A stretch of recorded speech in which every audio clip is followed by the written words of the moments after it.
आज हम बात करेंगे एक महान व्यक्ति के बारे में जिनका नाम थॉमस अल्वा एडिसन है।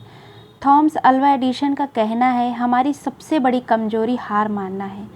सफलता प्राप्त करने का सबसे आसान तरीका है जिंदगी में हमेशा प्रयास करते रहना चाहिए। थॉमस अल्वा एडिसन एक बहुत बड़े वैज्ञानिक थे। इन्होंने बहुत सारे आविष्कार किए हैं, जैसे बिजली का बल्ब, इलेक्ट्रॉनिक मशीन, भाप से चलने वाली गाड़ी को बिजली से चलाया है। ग्रामोफोन का आविष्कार भी एडिसन की देन है। इसके अलावा भी एडिसन ने कई सारे आविष्कार किए हैं। उन्होंने अपने जीवन में 1093 आविष्कार करके विश्व रिकॉर्ड बनाया है और दुनिया के सामने एक मिसाल कायम की है। आइए जानते हैं एडिसन के जीवन की कहानी। थॉमस अल्वा एडिसन का जन्म 11 फरवरी 1847 अमेरिका में हुआ था। इनके पिता का नाम सैमुअल एडिसन और माता का नाम नैन्सी एलियट था। एडिसन अपनी माता पिता के 7 संतान में सबसे छोटे बेटे थे। एक बार थॉमस एडिसन स्कूल से घर पहुंचे और अपनी मां को एक चिट्ठी देते हुए कहा, ये चिट्ठी स्कूल से मैडम ने दिया है और कहा है यह चिट्ठी सिर्फ अपनी मां को देना। चिट्ठी पढ़ते ही एडिसन की मां के आंखों में आंसू आने लगे। एडिसन ने कहा, मां आप रो क्यों रही हैं?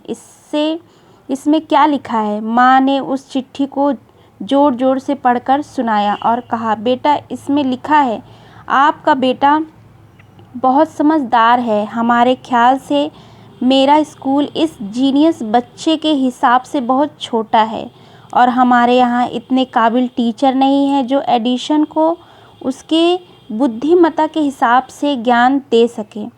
कुछ सालों के बाद एडिसन की मां की डेथ हो गई।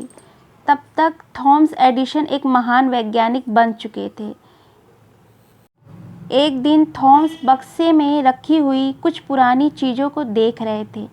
तभी उनके हाथ में वही चिट्ठी लगी जो टीचर ने दिया था, जो बचपन में टीचर ने मां को देने के लिए कही थी। थॉमस ने वह चिट्ठी पढ़ी तो वह चौंक गए, क्योंकि उस चिट्ठी में लिखा था कि उसका बेटा दिमागी तौर पे बीमार है।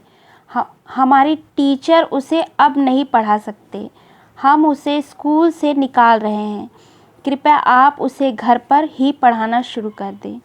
इस चिट्ठी को पढ़ने के बाद एडिसन बहुत भावुक हुए और उसके बाद उन्होंने एक किताब लिखी जिसमें उन्होंने जिक्र किया कि थॉमस एडिसन एक मानसिक कमज़ोर बच्चा था जिसको उसकी मां ने एक महान वैज्ञानिक बना दिया है।